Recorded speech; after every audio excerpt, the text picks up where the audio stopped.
Thank you so much for joining me here today in my Piano Pizzazz studio, where I'm going to be teaching you how to play the next song in our Perfect 10 by Melody Bobber.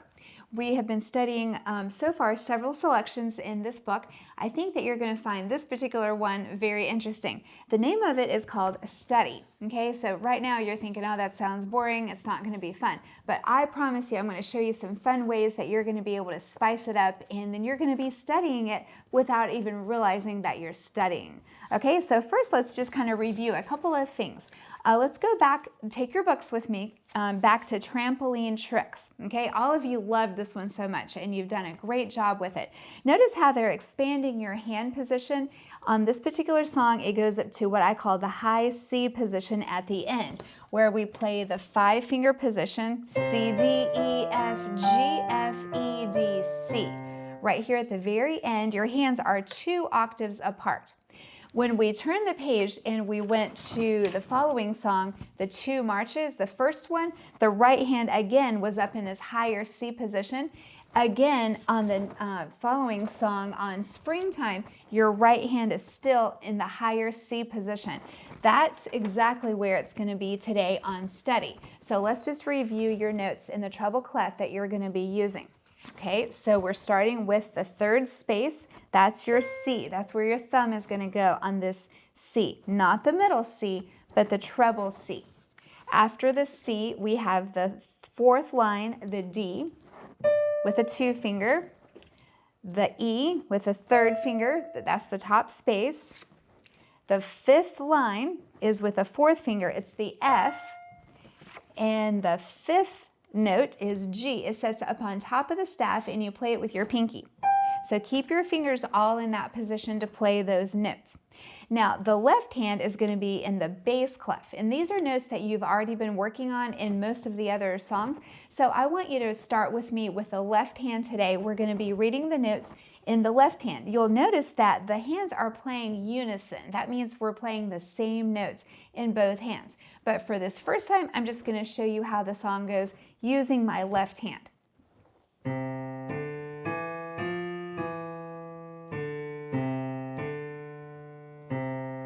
That's phrase 1. I'm going to turn the piano up a little bit. I'm using my Clavinova here today. This is a digital piano, and I'm going to be using some of the features of it here. So I think that you're going to enjoy that. So use your piano, whether it's a real piano or a keyboard, to practice along with me here today. The second phrase starts with the 4th finger.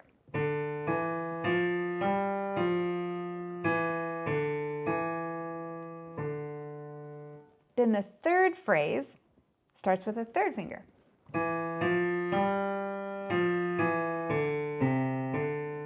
And then the 4th phrase, again with a 3rd finger.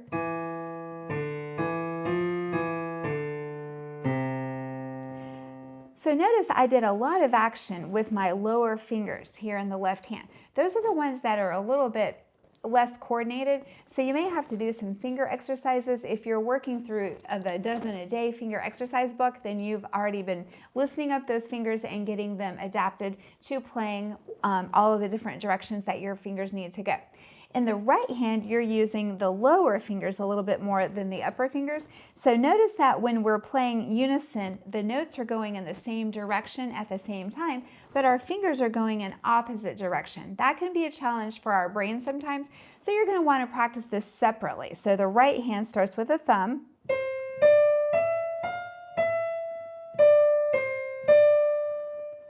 Again, that's phrase 1. Phrase 2.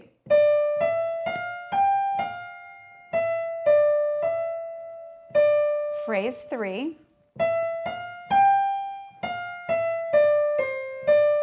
And phrase 4.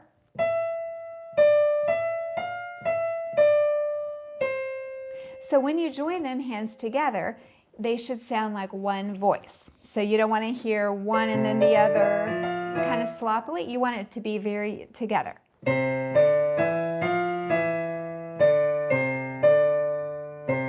And so forth like that. Now, a lot of times students, when they begin playing notes like that, it sounds kind of like they're not connected. And there's like little separations between the notes. According to the phrase marks on our music, where you see these slurs. That means to connect that portion of the song together. So you're going to want to play the notes where when you press down, you're going to be pressing the next one down as you lift up the first one. Press as you lift. Press as you lift. So you're not going to press down and lift and then press down and then lift and then press down. That's detached, or that's non-legato. This is going to be using the legato, so it's very connected. Now when you're on the piano, you may not be able to hear that disconnection very much. So on the clavinova, I'm going to show you today how we can change the setting. I'm going to go into my voice category here, and I'm going to put it on the strings. I'm going to add a violin setting to my upper range, and on the lower range, I'm going to make it a cello setting. Okay, so you're going to hear two different sounds that complement each other, and you're going to be able to hear if the tones are not connected. See, can you hear how that's not connected? Listen to it connecting now.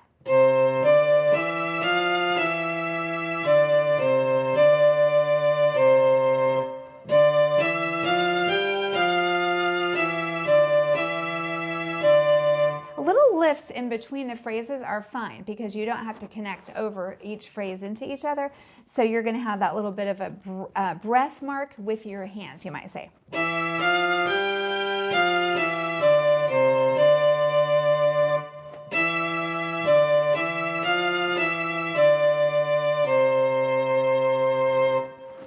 Okay, another way that you're going to want to think about this is about the rhythm.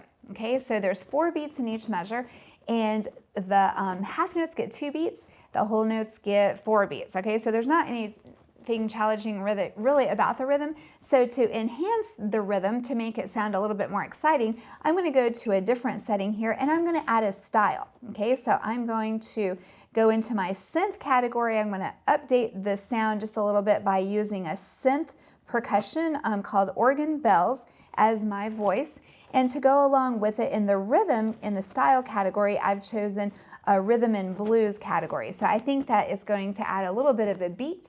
You're going to hear this contemporary selection, although it was written still 100 years ago, it's still written in the 1900s, which is called the contemporary period or the modern period, but we're going to bring it into the really modern period. Okay, so I think we're going to add some rhythm to it that you're going to enjoy. So this Bela Bartok, I'm not sure if this is what he meant when he wrote this. This would be kind of really modern for him, but I think that with a modern day, he would be approving of this. Okay, so I'm going to give you an introduction. It's going to give 4 beats, and then I'm going to show you how we can have a little fun with this and spice it up a bit.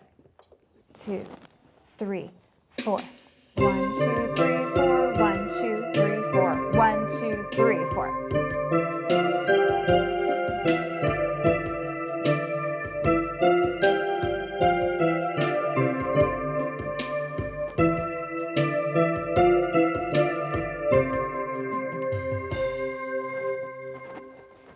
So that was just one of the many possibilities that I have on my clavinova. I don't know if any of you watching this video today have options on your keyboard, or if you just have regular acoustic pianos, that's fine. You can still practice and study on this piece and get a lot out of it.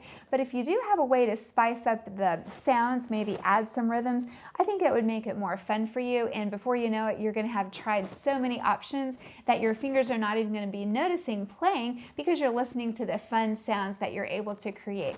So just really get a lot out of your pieces and have fun practicing this week. I'll see you in the next video.